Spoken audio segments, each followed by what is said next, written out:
जब न ब्रह्मा थे, न विष्णु, न शिव। फिर वह कौन थे जो अंधकार के परे, समय के पार मौन की गोद में स्थित थे? क्या वह सदाशिव थे या नारायण, या दोनों एक ही हैं? सदियों से ऋषियों ने ध्यान में उतरकर इस प्रश्न का उत्तर खोजा।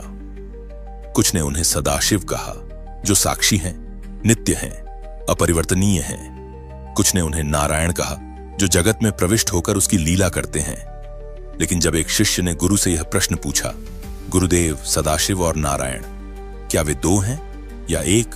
तब जो उत्तर मिला वह केवल शब्द नहीं था, वह एक ब्रह्म अनुभव था। और आज वही रहस्य आपके समक्ष है, शब्दों में गूंथा हुआ पर मौन को छूता हुआ। तैयार हो जाइए एक ऐसी यात्रा के लिए जो न केवल आपको शिव और विष्णु के पार ले जाएगी, बल्कि स्वयं आपसे भी परे। आगे बढ़ने से पहले जो भी हमारे चैनल पर नए हैं, कृपया इसे सब्सक्राइब जरूर करें। यह हमें ऐसे ही दिव्य और ज्ञानवर्धक विषय आपके लिए लाने की प्रेरणा देता है। बहुत समय पहले की बात है, जब न तो आकाश था, न पृथ्वी, न काल की कोई गति थी और न ही तत्वों का कोई भेद। बस मौन था, शून्य था। और उस शून्य के भीतर भी एक चेतना थी, परम, नित्य, अनिर्वचनीय। न वह शिव थे, न विष्णु, न ब्रह्मा, न ही कोई नाम। वही एक सत्ता कालांतर में अनेक रूपों में प्रकट हुई। मनुष्य की सीमित बुद्धि ने जब उस असीम को समझने की चेष्टा की, तब उसे भिन्न भिन्न नामों और रूपों में जाना। कोई उसे शिव कहता है, कोई विष्णु, कोई आदिशक्ति, तो कोई परब्रह्म। भारत की सनातन परंपरा में यह भेद केवल दृष्टिकोण का है, सत्य का नहीं।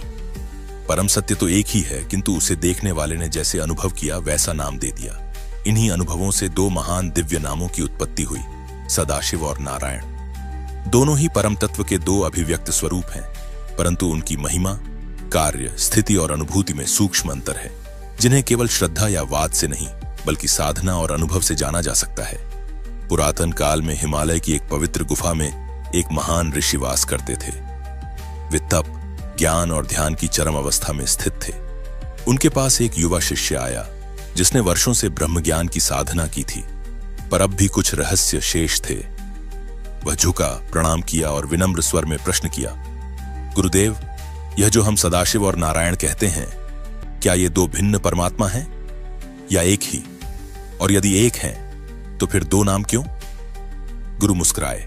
उनकी दृष्टि गहन और शांत थी। उन्होंने कहा, वत्स, तू आज उस रहस्य को जानना चाहता है जिसे जानने के बाद झाता, ज्ञान और झेय एक हो जाते हैं। सुन, मैं तुझे एक कथा के माध्यम से इस परम तत्व का बोध कराता हूं।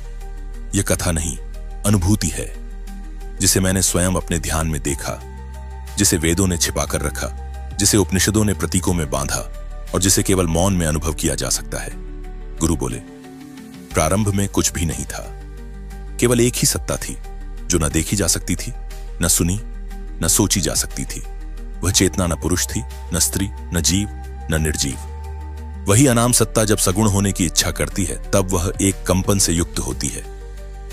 यही पहली स्पंदना ही इच्छा शक्ति है, और इसी इच्छा से प्रकट होते हैं दो महान स्वरूप, सदाशिव और नारायण।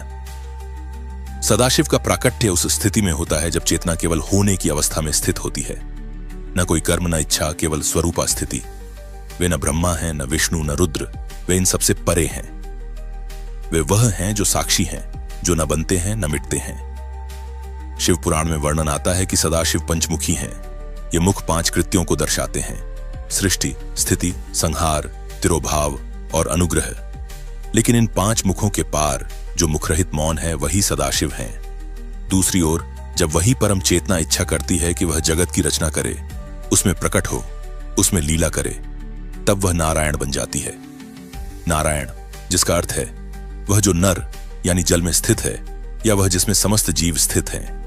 नारायण न केवल सृष्टि में प्रविष्ट होते हैं, बल्कि उसका आधार बनते हैं। वे विष्णु रूप में पालन करते हैं, श्री कृष्ण रूप में उपदेश देते हैं, श्री राम रूप में धर्म को स्थापित करते हैं और वासुदेव रूप में सर्वव्याप्त रहते हैं। वे अवतार लेते हैं क्योंकि वे लीला करते हैं। शास्त्रों में यह भी वर्णन आता है कि जब ब्रह्मा ने कमल में आंखें खोली तो चारों ओर जल ही जल था।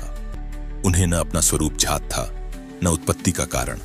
तब उन्होंने देखा एक नील वर्ण पुरुष शेषनाग पर शयन करते हुए शांत चिरविश्राम में स्थित। वे ही थे नारायण। और जब ब्रह्मा ने प्रश्न किया, आप कौन हैं? तो उत्तर मिला, मैं वह हूं जिससे तुम उत्पन्न हुए हो, पर मैं भी किसी की इच्छा का ही रूप हूं। वह इच्छा किसकी थी? सदाशिव की। उसी प्रकार शिव को भी जब पार्वती ने पूछा कि प्रभु, आप ब्रह्मा से श्रेष्ठ हैं, विष्णु से परे हैं, फिर आप कौन हैं? तब शिव मुस्कुराए और उत्तर दिया, मैं सदाशिव का केवल एक अंश हूं। मैं रुद्र हूं जो संहार करता है, पर सदाशिव संहार से भी परे है, वह केवल है। वेदों और उपनिषदों में भी यह रहस्य गूढ़ संकेतों में व्यक्त हुआ है।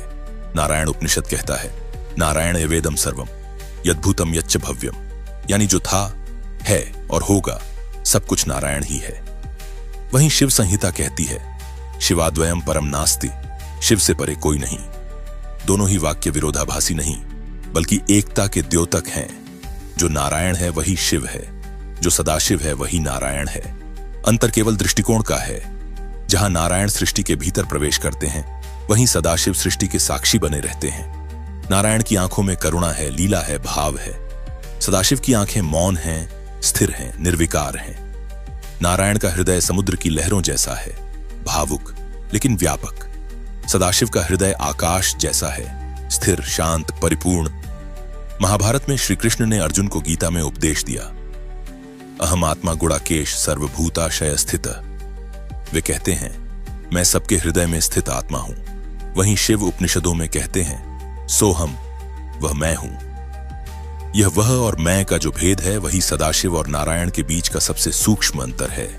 नारायण अनुभव कराते हैं, मैं तुझ में हूं। सदाशिव अनुभव कराते हैं, तू ही मैं है। कई संतों जैसे आदि शंकराचार्य, रामानुजाचार्य और नाथ योगियों ने इन दोनों स्वरूपों को एक ही तत्व के रूप में समझाया है। संत ज्ञानेश्वर कहते हैं, शिव विणु ज्ञान विष्णु विणु प्राण, यानी शिव बिना ज्ञान संभव नहीं और विष्णु बिना जीवन संभव नहीं। ज्ञान और प्राण दोनों ही परम तत्व के दो पक्ष हैं। आज भी जब कोई साधक हिमालय में ध्यानस्थ होकर भीतर उतरता है, तो वह अनुभव करता है कि उसके अंतःकरण में जो मौन है वह सदाशिव है, और जो जीवन उसे बाहर कर्म करने को प्रेरित करता है वह नारायण है। वह मौन सदाशिव का स्पर्श है और वह गति नारायण की प्रेरणा है। इस प्रकार यदि तुम सदाशिव की साधना करते हो तो तुम निर्विकार निःशब्द ब्रह्मस्थित अवस्था की ओर जाते हो, और यदि नारायण की भक्ति करते हो तो तुम प्रेम, सेवा और अवतार के मार्ग पर चलते हो।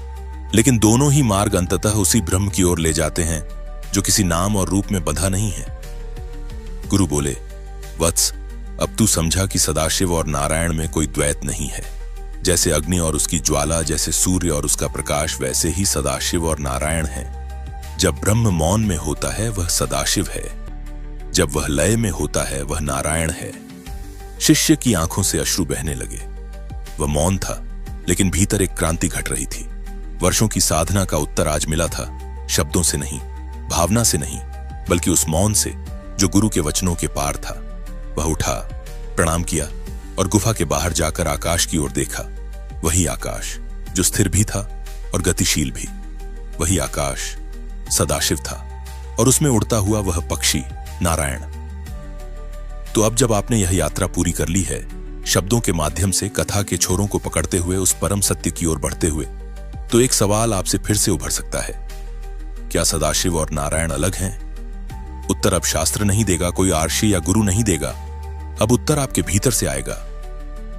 क्योंकि जब आप मौन में बैठते हैं और आपकी सांसें धीरे धीरे शांत होती हैं, तो आप अनुभव करते हैं उस अदृश्य उपस्थिति को, जो न शिव है, न विष्णु, न शब्द है, न विचार। वह बस है। कभी वह आपके भीतर बैठे साक्षी की तरह आपको देखता है, वह सदाशिव है। कभी वह प्रेम बनकर आपके भीतर उमड़ता है, करुणा बनकर आपकी आंखों से बहता है, वह नारायण है। और जब दोनों का भेद मिट जाता है, जब भीतर केवल एक ही अनुभव रह जाता है, सोहम, मैं वही हूं, तब आप जान जाते हैं कि सदाशिव और नारायण कोई बाहर के देवता नहीं, बल्कि आपके अपने ही दो रूप हैं। इसलिए जब अगली बार आप ओम नमः शिवाय कहें या ओम नमो नारायणाय, तो जान लें आप किसी और को नहीं, स्वयं अपने अनंत दिव्य स्वरूप को प्रणाम कर रहे हैं। और यही है वह परम रहस्य, जिसे जानकर न कुछ शेष रहता है, न कोई प्रश्न उठता है, बस मौन रह जाता है। और उस मौन में ही सच्चा ब्रह्म है। अगर आपको हमारा कंटेंट पसंद आया हो तो कृपया इस वीडियो को लाइक और शेयर करें। और अगर आप हमारे चैनल का और भी समर्थन करना चाहते हैं तो कृपया सब्सक्राइब करें और बेल आइकन दबाएं, ताकि आप हमारे नए वीडियो की अपडेट सबसे पहले पा सकें। यदि आप हमें फाइनेंशियल रूप से मदद करना चाहते हैं तो आप थैंक्स ऑप्शन के माध्यम से डोनेट कर सकते हैं। हमारे पास ऐसे गहरे और शोधपूर्ण कंटेंट को बनाने के लिए बहुत सारी मेहनत और संसाधनों की आवश्यकता होती है। आपकी सहायता से हम और भी बेहतर और अधिक ज्ञानवर्धक वीडियो बना सकेंगे। जय श्री नारायण। ओम नमः शिवाय। हर हर महादेव।